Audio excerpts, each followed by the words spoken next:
Welcome to Perspectives El Paso. I'm Professor Leon Blevins, Professor of Government at El Paso Community College.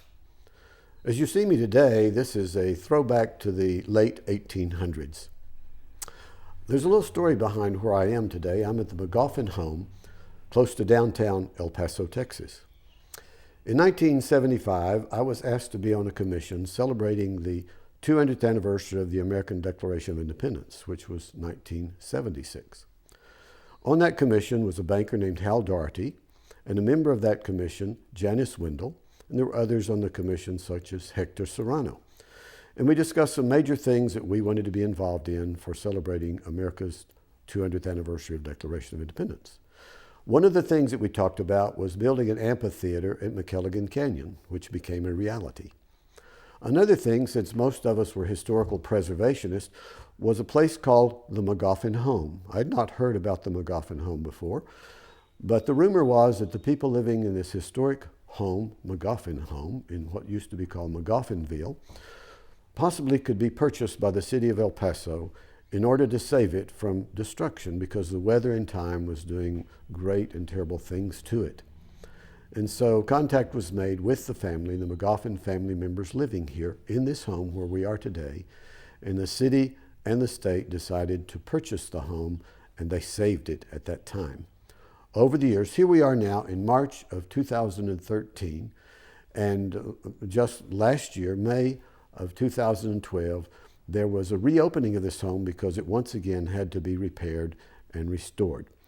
So today I have with me the director of this particular historic location. Her name is Leslie Bergloff, and she works with the Texas Historical Commission. Welcome, Leslie, to my show. Thank you. Thank you for having me today. Thank you for being here. Well, it's my pleasure. Now, my wife has told me when I'm in someone's home, I'm supposed to take my hat off. So my hat off is to you. Thank you. And I'm going to put it aside here, and we're going to have a little conversation about this location. I've had a little tie to this home for many, many years, and I came back in 2012 as the sheriff of Old El Paso from the late 1800s and had a picture made right out in front of this building, and it was a pleasure to meet you at that time. So tell us about your directorship of this particular place and preserving it, and then we want you to talk about the Magoffin family and the people who have lived here for over 100 years until it was taken over and turned into a historical site. Well, I came to the Magoffin home almost 5 years ago. I took a job that was offered by the Texas Historical Commission, which is the state preservation office. And at that time when I came to the Magoffin home, it needed a lot of repairs, and it had not for a long time much of the history about the Magoffins and about the home there had not been a lot of studying going on. And so what we did is we began to do a lot of research related to all of the different family members, and we began to repair the building. And so we've worked very diligently to, with a lot of great support. You had great support when you saved it in 1976, and we had a lot of great support from our state legislature that helped us to have the money to do the renovations that were important to preserving the Magoffin home again and to fixing it. Things like putting a new roof on it and fixing the grading, and all of those things we were able to do in this last preservation project. So we feel like we've really ensured the preservation of this home. And I think what is important for us to understand is that this is really an El Paso treasure. It's a place that is, that for many years, many people like you had never heard of. Exactly. And yet, the story that we tell here is a border story. It's a story of a multicultural family that influenced the development of the Southwest borderlands. And it's a wonderful story. And I think that it's important for us all in El Paso to realize that the Magoffin home is so unique. Now, you mentioned this as a treasure. When did this really begin? Tell us who was the founder in buying this property here that eventually led to the building of this house. I believe the material here says 1875. The Magoffin home was built by Joseph Magoffin and his wife Octavia. It was built around 1875. They moved here in 1877. And it was built on property that Joseph Magoffin had inherited from his father, James Wiley Magoffin, who was an early trader and who first developed the settlement of Magoffinsville around 1849.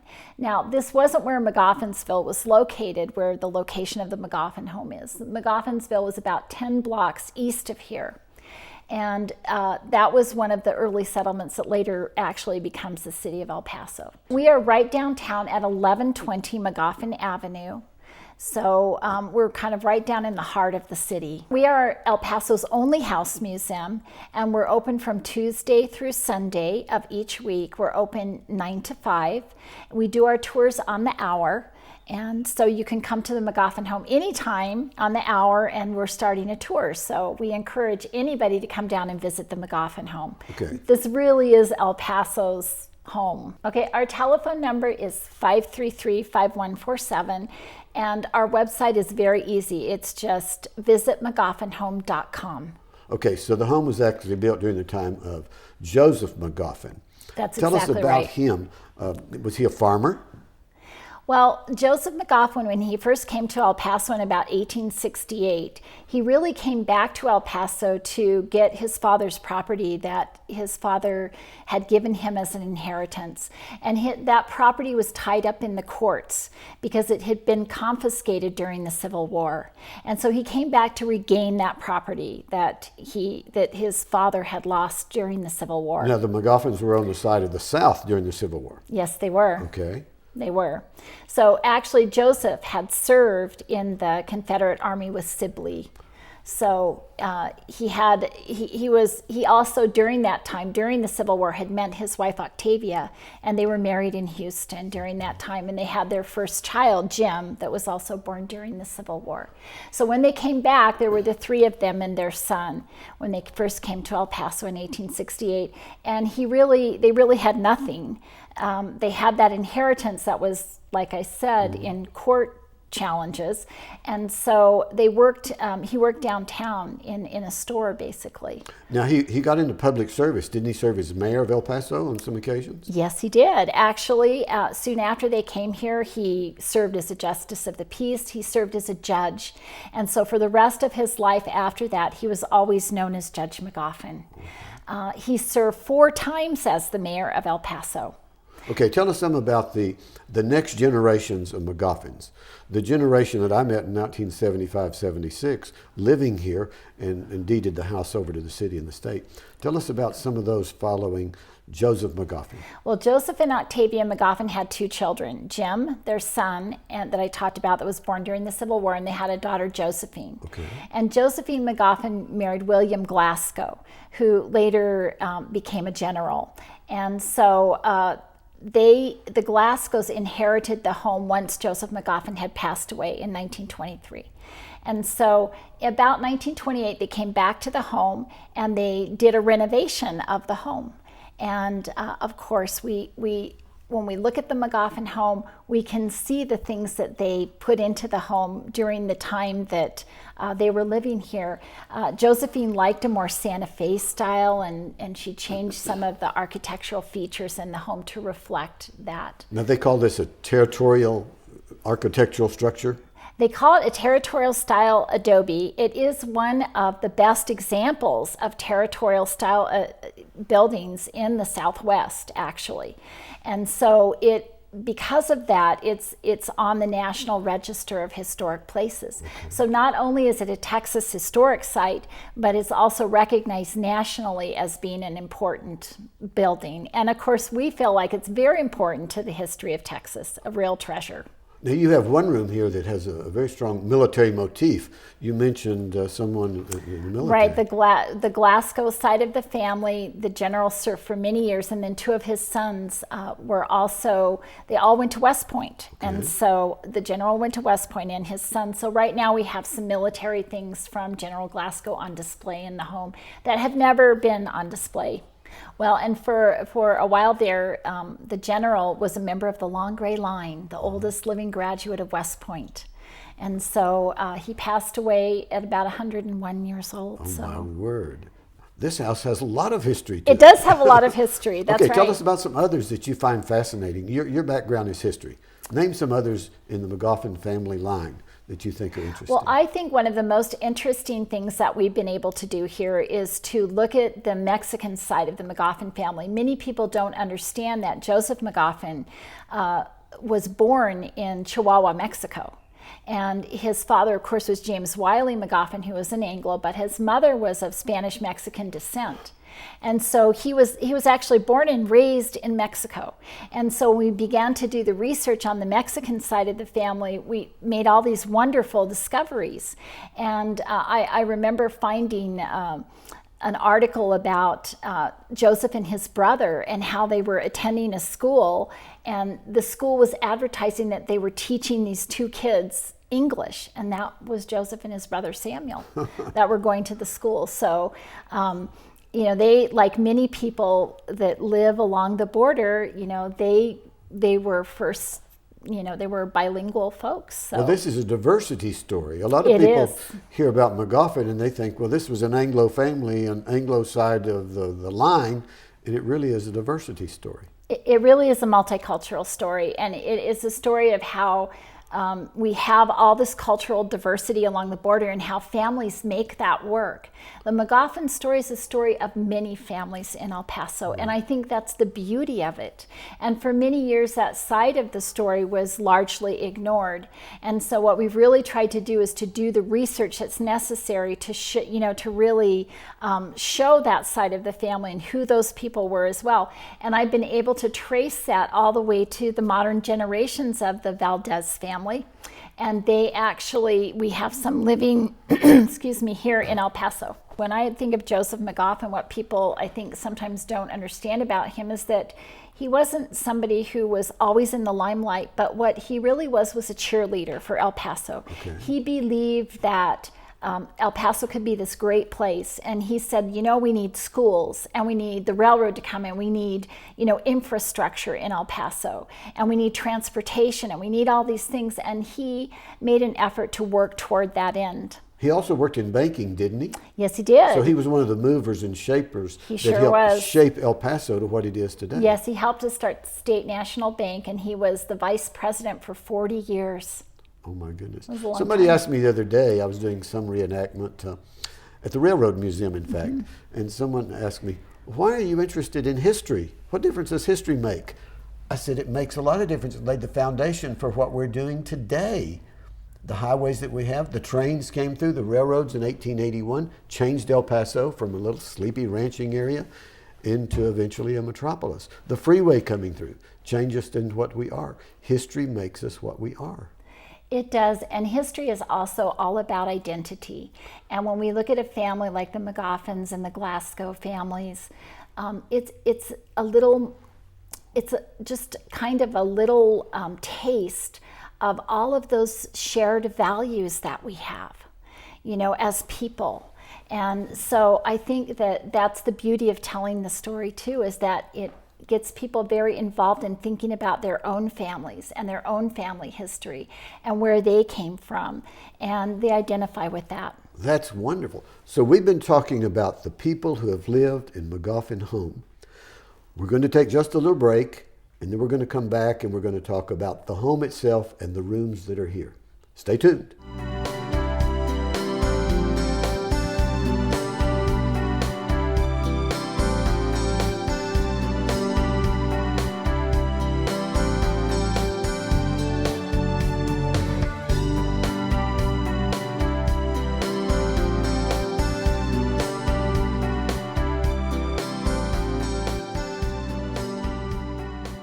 Welcome back to Perspectives El Paso. I'm Leon Blevins, and I'm at the Magoffin Home carrying on a conversation with Leslie Bergloff. And she is with the Texas Historical Commission, and she's the director of this very historic site in El Paso. Here we are again. Now then, the first part of this program, we talked about the people that have lived here over the years, over 100 years. And now we want to talk about the rooms in this home. The room that we're in right now is a large entryway, and as I understand it from having been here before on tours, this is where they sometimes had banquets. Tell us about this room. Well, this room was their hall when Joseph and Octavia Magoffin lived here. And one of my favorite things is a newspaper article that talks about how some people had come to a party at the Magoffin home, and it says the doors were flung open and a Mexican string band was playing in the courtyard. Oh, wow. And as they walked down the front walkway, they could see the people dancing in this room. So sometimes it was a hallway, and sometimes it was a place to have a dance and a party, and sometimes they would take their beautiful dining room table and bring it into this room. And the dining table has 10 leaves, and it extends almost the whole distance of the room and can seat about 35-40 people. Wow. And they would spread that out in here and have a large dinner. So they use this room for all different reasons, but I've got to say the dance floor is probably my favorite. That's my favorite article. Yeah. Now, where did they prepare the food? Was that inside the house, or did they have a house outside for preparing food?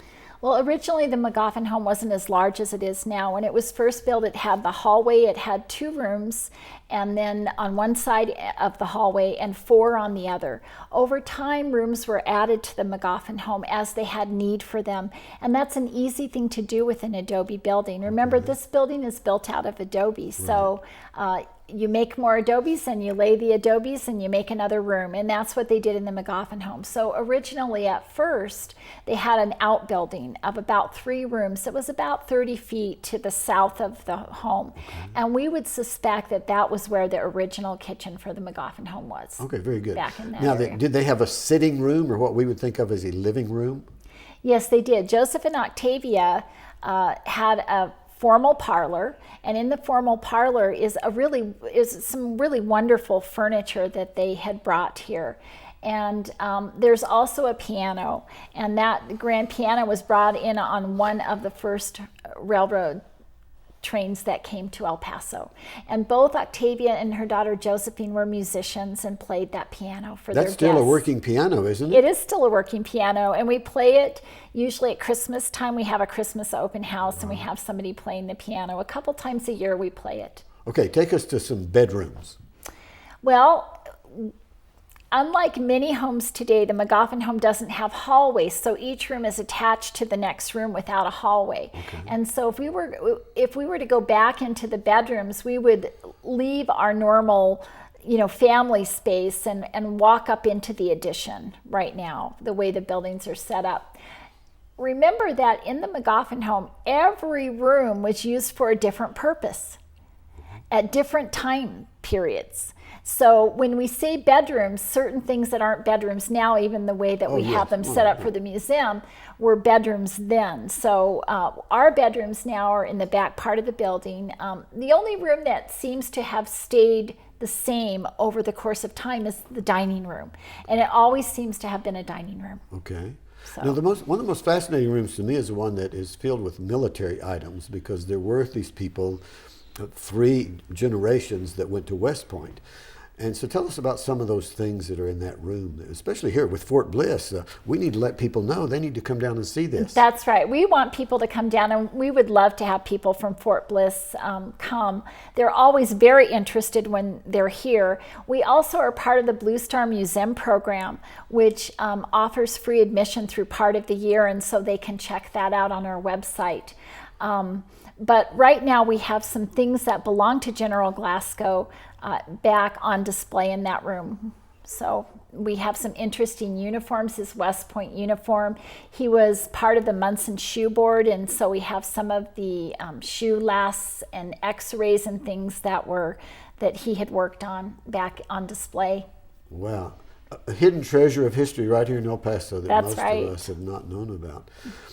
Other rooms in the house before we talk about the outside? One of our most popular rooms in the Magoffin home is Josephine's bedroom, and that's because the room has a beautiful half-tester bed. And so that's a bed with a canopy, and it's about 11 feet high, and that furniture was purchased for her when she was 16 to 18 years old by her father, and it was brought here from New Orleans. And it really is wonderful, beautiful furniture, and that it's one of our visitors' favorite rooms. Okay. Now, when I was here last May of 2012.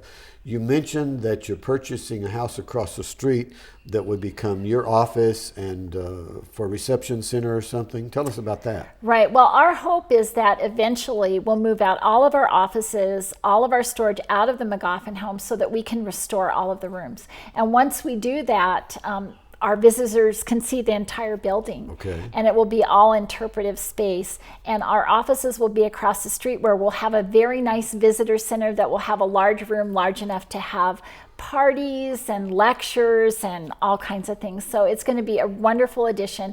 We'll also have our own parking lot across the street there also. So we're very excited about it. We have purchased a historic home. It belonged to an early El Paso doctor, Augustus Justice. And so we're thrilled about being able to renovate that building and to really keep it historically authentic on the outside, and then to have a wonderful visitor center for our visitors on the inside. We do several events through the year. Our friends group, the Casa Magoffin Compañeros, help us out, and they usually do teas at the Magoffin home, and that's part of the way that they raise funds to help us to preserve the home.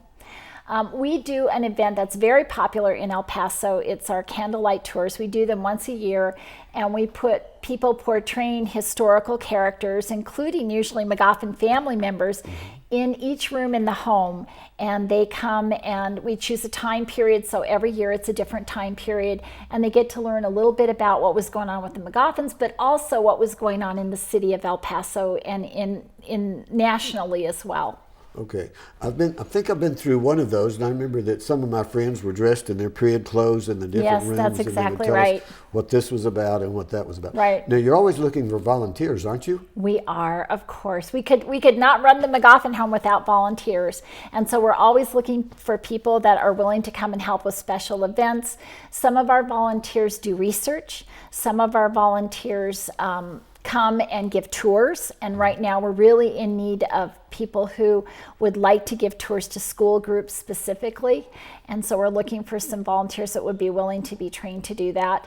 But there's opportunities just to work outside in the gardens. Right now we're doing a whole renovation of our landscaping. We're returning it to a more historical landscape that was originally here, because originally the Magoffin home was surrounded by orchards and gardens. Okay. And so we're putting those back. So we're very excited about that. Now I'm going to get my crew that is here today at some point to go outside and take some pictures around the building. This is a wonderful building. You drive around through downtown El Paso and come down Magoffin Street, and here it is. That's right. It stands out. It's does. a beautiful white, and it is so clean and well kept. Do you want to give some strokes to people that help you to keep this place going? You don't do it alone.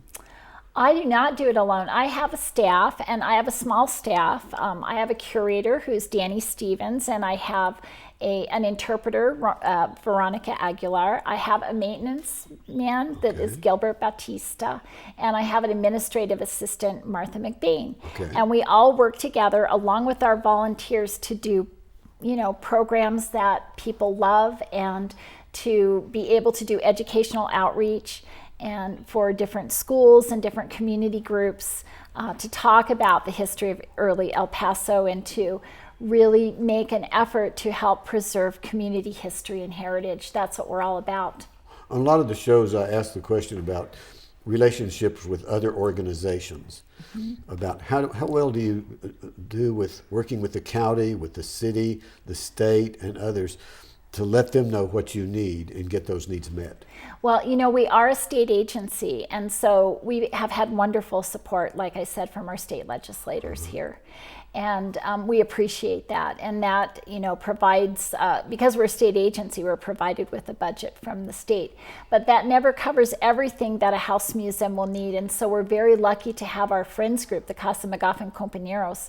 They've been in existence since the 90s, and they really do a good job of helping to raise extra funds for us. And we are very lucky here. We have wonderful community support. And the more people that come to the Magoffin home, the more fascinated they are with the history of the home, but also with El Paso history and with, like I said, their own family history. And so it becomes a place where they're willing to invest and help, and we're so grateful for it. Aren't people surprised when they walk into this building about the temperature and what adobe does, almost as an insulation factor during the summertime and helps keep the place warm in the wintertime? Well, the adobe is a perfect building material for the Southwest. It always was. And of course, the walls of an adobe building heat up in the morning, and there's some heat exchange, and as it gets cooler in the day, the walls on the interior get warmer.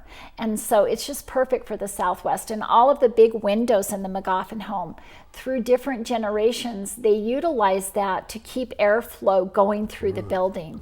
And so we also have shutters, and those shutters were also used to block sun where sun needed to be blocked, and to open and make it warmer where, you know, it was colder. And so I think that the Magoffin home is a great example of a place that for a very long time had no climate controls, and the people were comfortable here. Were there some surprises in this last reconstruction when they started tearing into some of the walls and things you were surprised to find? We were pretty well prepared for everything. Okay. I think probably my most surprising thing might have been that when we pulled up the sidewalks to correct the grading for the home, we found that there was a lot of layers of adobe beneath what is now ground level. And none of that had ever been plastered. And so we repaired that. And it was a large extra cost to do that, but it was so worth it because it's the base of the building, and that's where you really want to protect your adobe. And we had a very special gentleman from Mesilla named Larry Limon, and he came and he plastered that bottom section traditionally with a lime plaster for us and repaired all that adobe. And so I think that none of us realized how many layers were below ground level and how much the ground had changed over time.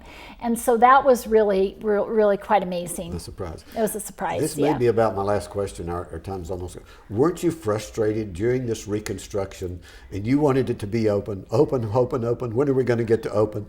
And it was wonderful to have that reopening last year. And you must have been frustrated. I wasn't frustrated because I believe that a building like the Magoffin home is so important that you do whatever it takes to ensure that it's going to be here for future generations. Good. And you know what? We wanted to do it right. And when it took extra time, we said, it's going to take extra time, but we're going to do it right. And that's what we did. Oh, you are a treasure. Did you know that? Oh, Leslie Bergloff, you are a treasure for El Paso. We're glad you're here with us and helping to preserve this wonderful home. Thank you. And thank all of you for watching this show, and tell others about it, okay? I'm Leon Blevins from El Paso Community College.